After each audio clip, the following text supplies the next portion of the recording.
Shalom, perkenalkan, saya Piping Arianti dengan NIM 193030202035, Program Studi Pendidikan Bahasa dan Sastra Indonesia. Baik, di sini saya akan mempresentasikan apa yang saya ketahui tentang micro teaching. Di sini ada 4 modul yang akan saya bahas, yaitu yang pertama tentang perencanaan pembelajaran mikro. Pembelajaran mikro atau micro teaching secara teknis bertolak dari asumsi bahwa keterampilan-keterampilan mengajar yang kompleks itu dapat dibagi menjadi unsur-unsur keterampilan yang lebih kecil, di mana setiap jenis keterampilan dasar mengajar tersebut dapat dilatihkan jauh lebih efektif dan efisien melalui pembelajaran mikro dibandingkan dengan pendekatan lain yang dilakukan sekaligus dalam situasi pembelajaran yang sebenarnya. Perencanaan dalam pengertian umum adalah proses penyusunan bagi keputusan yang akan dilaksanakan pada masa yang akan datang untuk mencapai tujuan yang akan ditentukan. Kemudian ada perencanaan pembelajaran, secara khusus di mana kegiatannya adalah merumuskan tujuan apa yang akan dicapai, kemudian kegiatan pengajaran, cara apa yang akan dipakai untuk menilai pencapaian tujuan tersebut, baik dari materi yang akan disampaikan, kemudian bagaimana cara menyampaikannya, lalu alat atau media apa yang diperlukan. Kemudian ada unsur-unsur pokok yang harus dikembangkan dalam perencanaan pembelajaran, dan yang saya jelaskan di sini ada 2 unsur, yaitu yang pertama pengembangan tujuan pembelajaran. Kita harus tahu dulu apa yang disebut dengan tujuan pembelajaran. Baik, tujuan pembelajaran adalah sesuatu yang ingin dicapai dalam kegiatan pembelajaran, yaitu gambaran perubahan perilaku siswa ke arah yang positif, meliputi segi pengetahuan, keterampilan, dan sikap. Dalam sistem pembelajaran, tujuan ini memiliki peranan yang sangat penting sebab akan menentukan arah proses pembelajaran dan menentukan terhadap pengembangan. Kemudian ada yang disebut dengan tujuan khusus atau indikator. Tujuan khusus ini dibuat oleh guru dengan memperhatikan 3 hal pokok, yaitu yang pertama, guru harus memahami kurikulum atau silabus yang berlaku sebagai pedoman dalam menjabarkan tujuan. Lalu yang kedua, guru harus menganalisis dan memahami rumusan standar kompetensi dan kompetensi dasar dari mata pelajaran yang akan diajarkan. Dan yang terakhir, guru harus memahami tipe-tipe hasil belajar. Guru harus benar-benar memperhatikan tujuan tersebut sebab tujuan tersebut hakikatnya merupakan hasil belajar yang ingin dicapai. Lalu unsur yang kedua yang saya ambil yaitu pengembangan isi materi pembelajaran. Materi pembelajaran yaitu isi atau bahan yang akan dipelajari oleh siswa. Materi yang direncanakan dan dikembangkan sesuai dengan tujuan pembelajaran yang ingin dicapai. Pengembangan materi pembelajaran tidak cukup mengandalkan pada buku teks saja, akan tetapi guru harus mencari sumber-sumber lain yang relevan seperti melalui majalah, jurnal, laporan, atau akses internet. Lalu dalam perencanaan pembelajaran mikro ini ada banyak manfaat yang bisa diambil, di mana salah satunya adalah sebagai landasan pokok bagi guru dan siswa dalam mencapai kompetensi dasar dan indikator yang telah ditetapkan.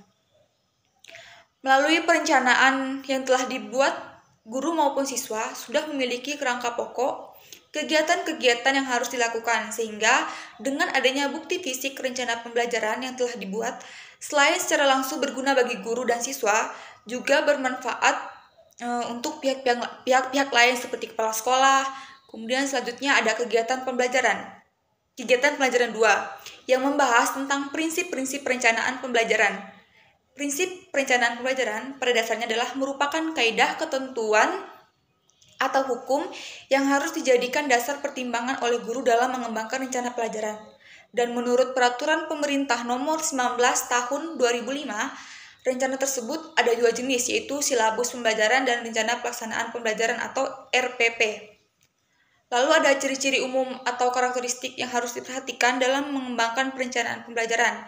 Dan saya akan menjelaskan beberapa ciri umum yang harus diperhatikan dalam pengembangan perencanaan pembelajaran, yaitu yang pertama, karakteristik siswa. Artinya, perencanaan pembelajaran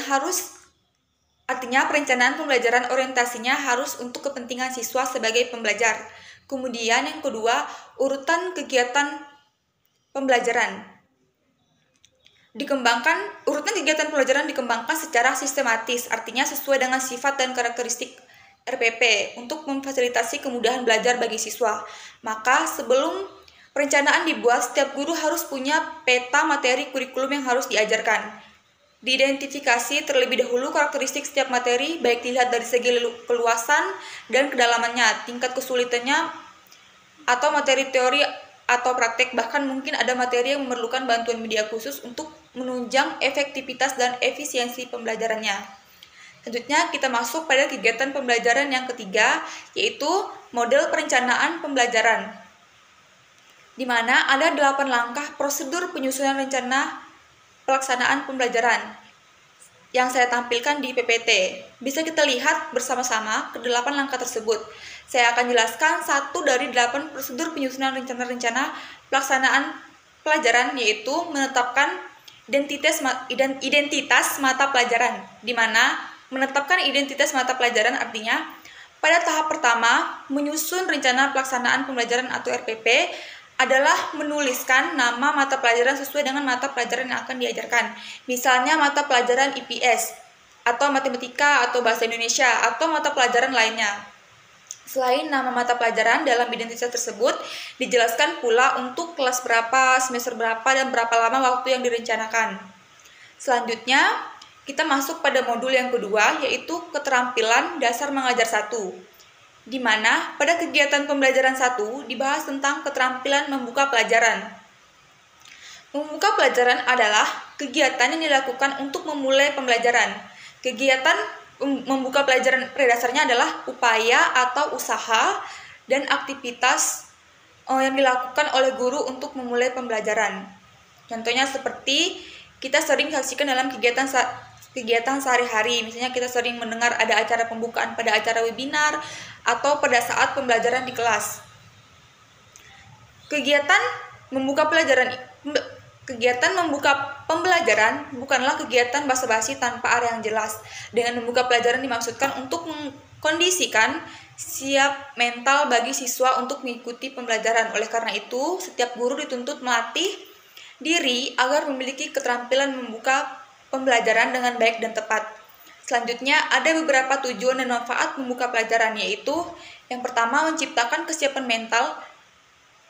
Artinya, pembentukan kondisi psikologi siswa agar siap untuk mengikuti pembelajaran. Kemudian yang kedua, membangkitkan perhatian dan motivasi, yaitu keinginan untuk memusatkan seluruh perhatian emosi siswa agar tercurah pada pembelajaran yang akan dilakukan. Lalu yang terakhir, memberikan gambaran yang jelas tujuan atau kompetensi yang harus dicapai oleh siswa dari kegiatan pembelajaran yang dilaksanakannya, sesuai dengan pengertian dan tujuan keterampilan membuka pelajaran.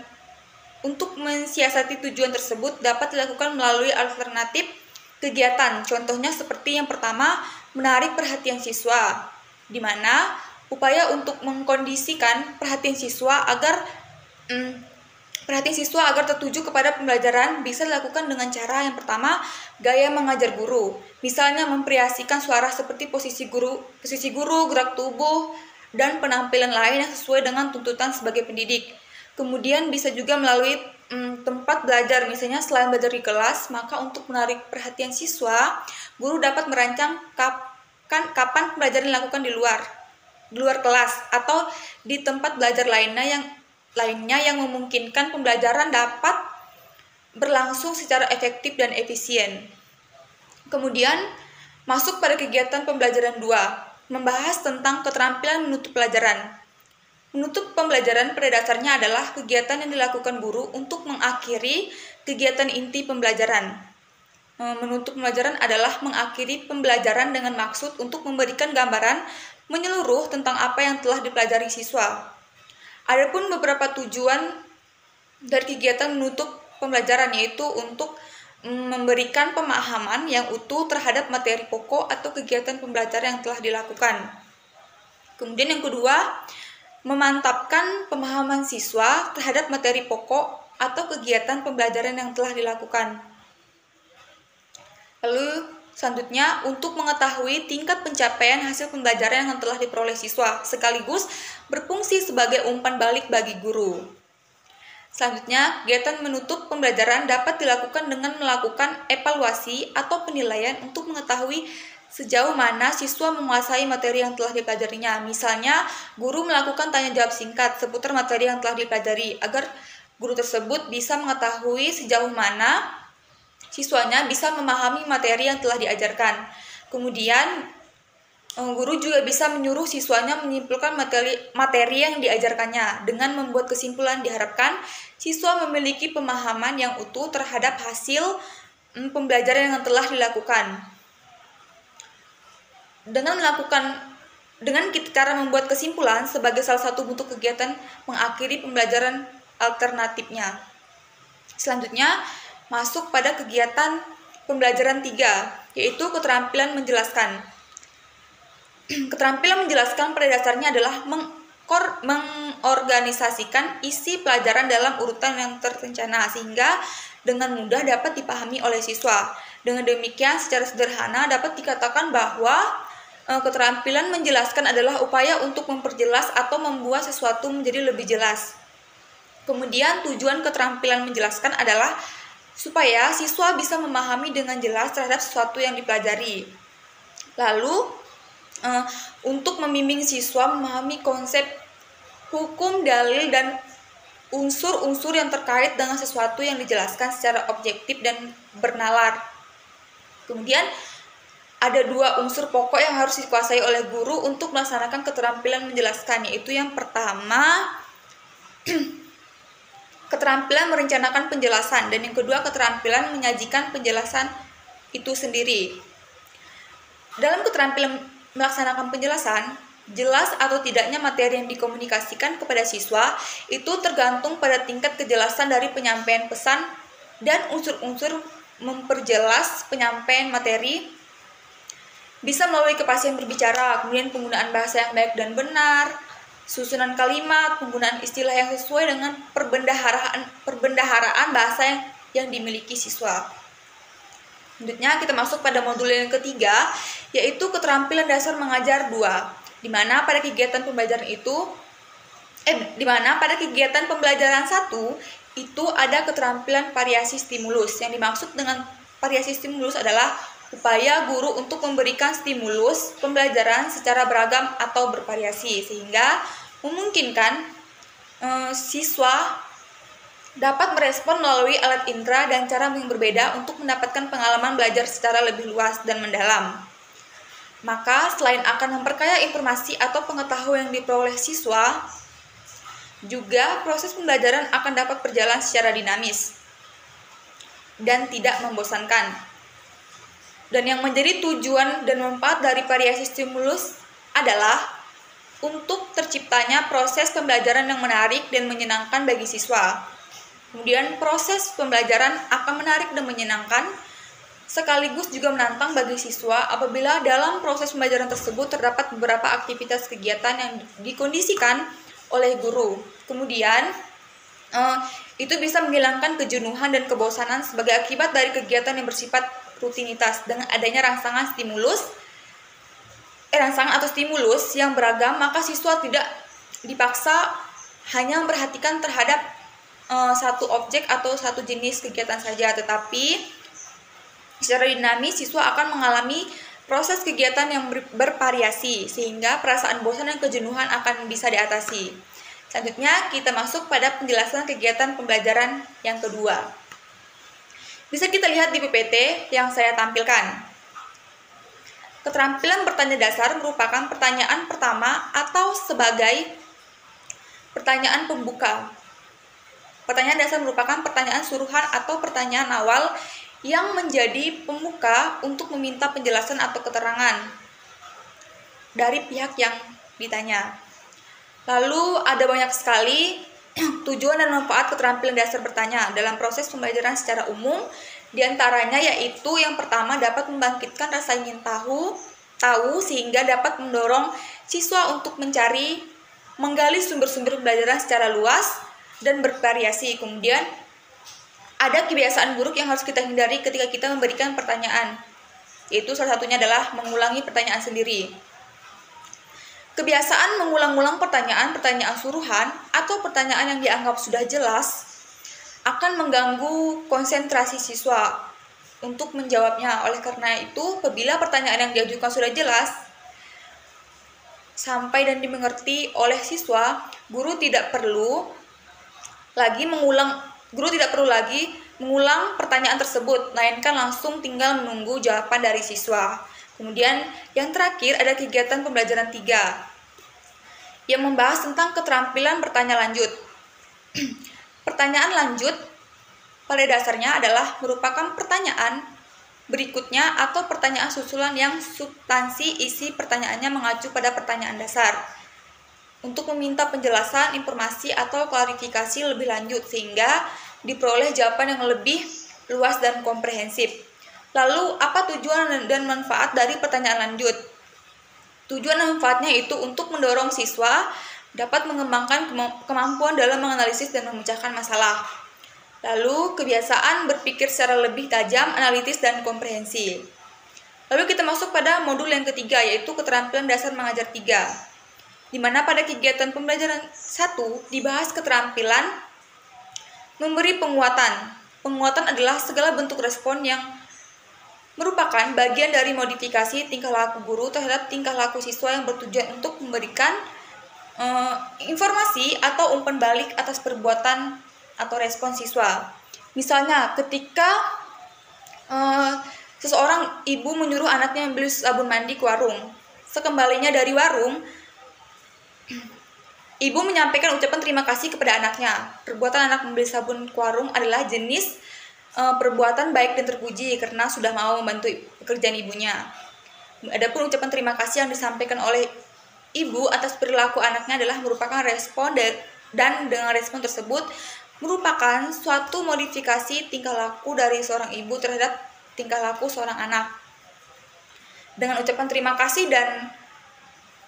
anak akan merasakan bahwa pekerjaannya membeli sabun ke warung ternyata mendapat penghargaan. Dengan demikian diharapkan kebiasaan baik tersebut mungkin dalam bentuk yang lain diharapkan akan terus dilakukan dan ditingkatkan. Adapun beberapa tujuan dan manfaat konkret yang akan dirasakan oleh siswa melalui penerapan keterampilan penguatan, salah satunya adalah menumbuhkan rasa percaya diri pada siswa. Kemudian kita masuk pada kegiatan pembelajaran yang kedua, yaitu keterampilan membimbing diskusi kelompok kecil. Diskusi kelompok kecil adalah suatu proses pembicaraan yang teratur yang melibatkan sekelompok orang dalam interaksi tatap muka yang informal dengan tujuan untuk mengambil keputusan atau memecahkan suatu persoalan atau masalah. Oleh karena itu, keterampilan ini harus dilatih dan dikembangkan sehingga para calon guru atau guru dapat memiliki banyak pilihan untuk dapat melayani siswa dalam melakukan proses pembelajaran. Lalu, pembahasan terakhir pada modul yang ketiga, yaitu pada kegiatan 3, membahas tentang keterampilan mengajar kelompok kecil dan perorangan, di mana mengajar kelompok kecil dan perorangan adalah guru hanya melayani siswa antara 3 sampai dengan 8 orang untuk kelompok kecil dan untuk seorang untuk perorangan. Mengajar kelompok kecil dan perorangan bukan berarti selamanya mengajar hanya pada satu kelompok atau seorang siswa saja. Tapi guru menghadapi banyak kelompok dan banyak siswa yang masing-masing kelompok kecil atau setiap orang siswa mempunyai kesempatan untuk bertatap muka secara kelompok dan atau perorangan. Selanjutnya ada beberapa unsur pembelajaran kelompok kecil dan perorangan, yaitu ada peran guru di mana peran guru tersebut sebagai motivator. Maksudnya guru memposisikan diri sebagai penggerak yang menumbuhkan semangat dan kekuatan belajar bagi siswa. Lalu, peran guru juga sebagai fasilitator, di mana guru menciptakan lingkungan pembelajaran yang kondusif sehingga dapat menunjang kegiatan pelajaran bagi siswa. Dapat menunjang kelancaran pembelajaran bagi siswa. Kemudian, pembahasan yang terakhir yang akan saya jelaskan adalah tentang modul 4, yaitu keterampilan dasar mengajar 4, di mana pada kegiatan pembelajaran 1 tentang keterampilan mengelola kelas. Dalam pandangan modern, bahwa mengajar tidak hanya diartikan sebagai proses menyampaikan pengetahuan dari guru kepada siswa, melainkan mengajar adalah proses mengelola lingkungan pembelajaran agar berinteraksi dengan siswa untuk mencapai tujuan pembelajaran yang diharapkan. Kemudian ada model tindakan yang menjadikan alternatif dalam penerapan pengelolaan kelas, yaitu salah satunya melalui pendekatan modifikasi tingkah laku. Artinya bahwa setiap tingkah laku dapat diamati. Oleh karena itu, bagaimana ketika tingkah laku yang muncul bersifat positif, maka tentu guru harus memberikan respon positif agar kebiasaan baik itu lebih kuat dan dapat dipelihara. Sementara bagi yang menunjukkan perilaku kurang baik, dengan segera mencari sebab-sebabnya dan mengingatkan untuk tidak diulangi lagi. Bahkan kalau perlu secara edukatif berikan hukuman agar menyadari terhadap perilaku kurang baiknya itu dan memperbaikinya dengan yang lebih positif. Kemudian kita masuk pada kegiatan belajar yang kedua, yaitu membahas tentang merancang program pembelajaran mikro. Merancang pembelajaran mikro pada dasarnya adalah kegiatan dilakukan oleh calon guru maupun para guru dalam membuat persiapan, meliputi persiapan tertulis pembelajaran mikro atau RPP, kemudian maupun persiapan-persiapan yang menyangkut dengan teknis pelaksanaan, agar pada saat pembelajaran mikro dilaksanakan dapat berjalan secara lancar dan membawa hasil efektif dan efisien.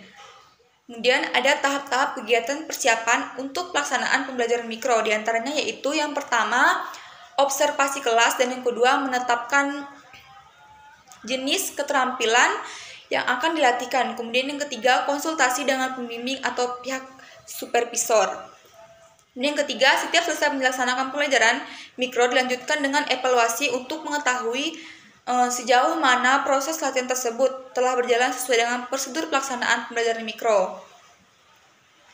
Dari hasil evaluasi juga harus diketahui sejauh mana keterampilan peserta terhadap jenis keterampilan dasar mengajar yang telah dilatihkannya. Mungkin itu saja presentasi yang bisa saya sampaikan. Sekian presentasi dari saya dan terima kasih. Shalom.